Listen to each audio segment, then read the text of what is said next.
If you clicked on this video, you're doing shadow work. I used ChatGPT, Grok, and DeepSeek to create a small algorithm with prompts for shadow discovery and shadow integration. I also found which of the 3 AI tools works best for shadow work. Let's get started. Are you the moral crusader who secretly judges others? Are you the perpetual optimist who suppresses anger? Are you the control freak who fears chaos? Or are you one of the many other types that there are?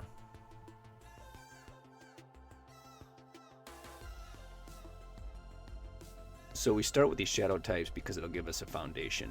If you consider the Myers-Briggs topology, which is based off of Carl Jung's theories, we can use the shadow types similar to how Jung used the different personality types to describe others. You'll see it's a good starting point. For instance, everyone's an individual, so Jung didn't type anybody, but he did find it useful to know if someone was an introvert versus an extrovert, a thinker versus a feeler, a perceiver versus a judger, or an intuitive type versus a sensor. Certainly then, this whole matter of extremes, introversion, extroversion, as you say, it's sort of a schematic approach to sort of hang an idea on an approach. Yeah. But it would be, as you say, ridiculous to say You that. see, my whole scheme of typology is merely a sort of orientation. Namely, there is such a factor as introversion. There is such a factor as extroversion. The classification of individuals means nothing at all. This is only the instrumentarium for the practical psychologist to explain, for instance, a husband to a wife, or vice versa. For instance, it is very often the case, one could almost say, it is almost a rule, but I don't want to make too many rules in order not to be schematic. Yeah. That an introvert marries an extrovert for compensation, or another type marries the counter type to complement. And so we'll use Carl Jung's advice not to get completely stuck in one of these types, but as a jumping off point to understand ourselves. You see that the shadow is often a projection. So you have the creator or the destroyer. You have the explorer or the raider. You have the jester or the hater. Every good part of the archetype has the corresponding bad, our shadow part. And based on this, we've developed our first prompt, which is right here. And so this is our first prompt. And I'll have these in the description so you can find them there. But we start with this. From a Jungian perspective, what are some common examples of how shadows might manifest in people? Give it in this format.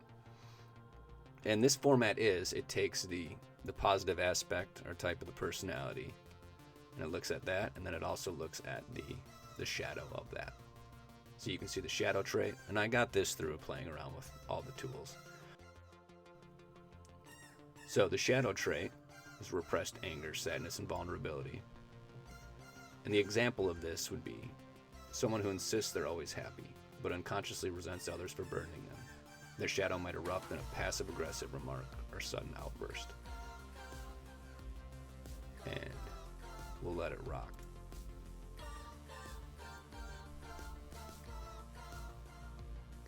I did this exercise with myself, and then I did it with my family members too. So if you're with your family members, it might be something fun to do, or painful to do, depending on who you're with. But it'll give you a list, and if you're really lost at trying to find your shadow, this list can help. And for instance, this initial one is one of the ones that stuck out to me, and so I found that, and I went with it. And I went and talked with my family members, and we found others that matched certain types. And you can always tell it, give me more. And it will load more, and you can keep going until you find one or two that matches yourself.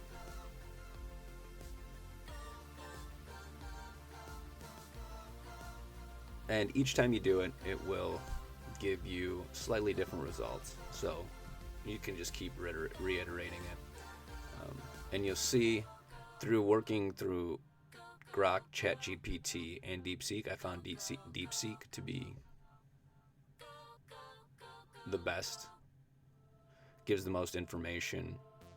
It's the most creative when exploring the shadow, at least in this update, in this iteration of the product. And so it's going to keep just giving us examples of shadows. It's giving us a lot right now.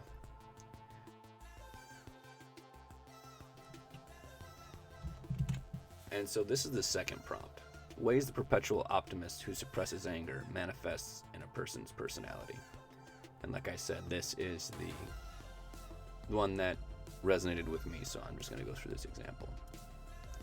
So now we're exploring, once you found one, and you can keep hitting generate more and more and more, or hit generate as many times as you'd like. So now that we've found one that we thought matches us, we go in and we explore it a little bit, just to make sure that it really sticks out to us. And so the perpetual optimist who suppresses anger might manifest in a person's personality by being overly cheerful, avoidance of conflict, passive-aggressive behavior. And I found all of these to resonate with me. Really optimistic, but had the tendency to be passive-aggressive with family members. Being positive is a really, really good thing, but as Carl Jung states, we don't want to be good, we want to be whole.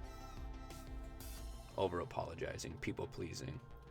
So this one resonated with me, and this just confirmed what I thought. And see, DeepSeek gives us it's giving us a lot of information. This is the most it's given me out of any time I've done this actually so far. So this is what we do, to start exploring it and seeing how it manifests in our life. And you'll know when, obviously, it applies to your life. And so this is our third prompt we're going to use. Give some strategies for someone to deal with the perpetual optimist who suppresses anger. So you obviously will replace whatever one you find. Replace mine with that here. And it'll start to spit out different strategies that you can use to start to integrate the shadow, or start to deal with it, start to bring it out. So we'll look at these right here. And the reason why I have the red bowl in the beginning of the video is because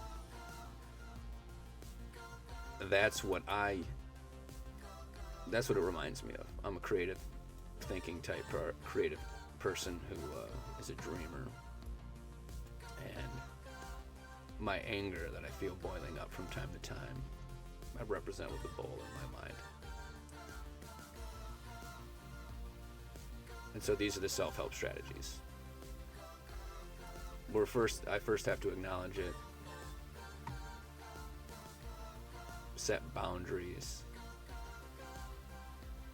engage in shadow work.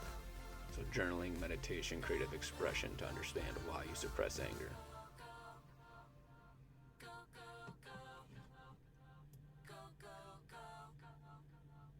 And then it's even giving us more information on support strategies for another person who might have this shadow. And you can do this on other people in your family. If you are into psychology and reading other people and you have a good judgment of other people, you can probably guess what their shadow is once you find it, and then potentially start helping them. One of the times I did this, and I bring up the Red Bull for this reason, is in engaging in shadow work, it told me to write about it. And so I like to write, so I thought about it, and I started writing about the Red Bull, and it's sort of like a little literature work, a little short story or a little novella right now, just to deal with that anger and start to explore it underneath. And depending on what personality type you are, what type of person you are, you'll handle it different, but that's how we start to explore the shadow. And finally, our last prompt. What are ways to integrate this shadow into everyday life? And so this last prompt is more of a pragmatic, practical approach. So it's going to build on that little shadow exploration we just did. And we're going to try to determine what we can do in our everyday life to bring out the shadow, to integrate the shadow. Once we integrate the shadow, we can use it in a positive way. You can use that, in my case, use up that pent-up anger as energy to propel you to do things. And depending on whatever shadow you're working with, if you do start to understand it, start to take control of it, and start to become whole, it will become more of a benefit in your life than it has been in the past. And DeepSeek's really giving me a lot right now, which is really nice. Usually it only give me like 5 or 10 things, now it's giving me 20. More than that.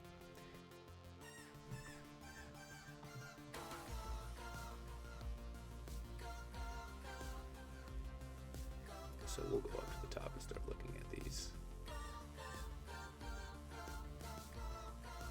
So acknowledge it and name it. I named mine the Red Bull, and that's why I have the Red Bull there.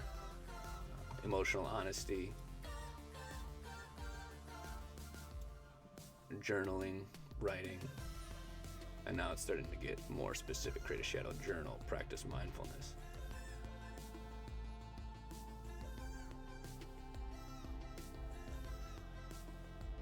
And in one of the times,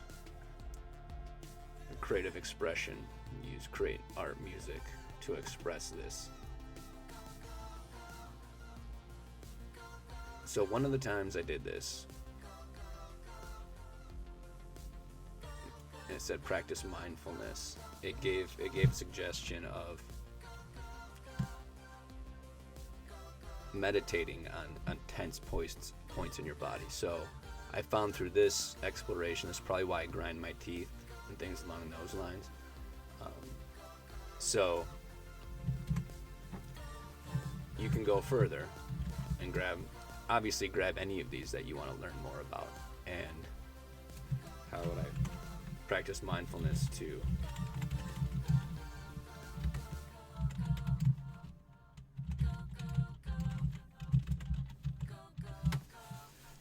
could be more articulate than that, but I went and along with the writing about the Red Bull, I started doing this type of meditation where I'm focusing on deep breathing and doing a body scan. And I've never really done that before, but I'm doing the body scan to see where the tense parts are in my body. So this is, really a pragmatic, practical approach to how you would do the integration. And hopefully by hearing about my shadow work, you can explore this and start to do it on your own. And it'll give you some ideas and help you figure out what your shadow is and how to deal with it. It gives me this nice list. And like I said, the DeepSeek has given me the best information so far. We'll see what updates happen to these products. But as of right now, it's the best. And that's that. Don't forget to like, subscribe, and comment on the video. I got one more quote from Carl Jung. I know we're using tech right now, but it has to do with nature. Have a good one, everybody.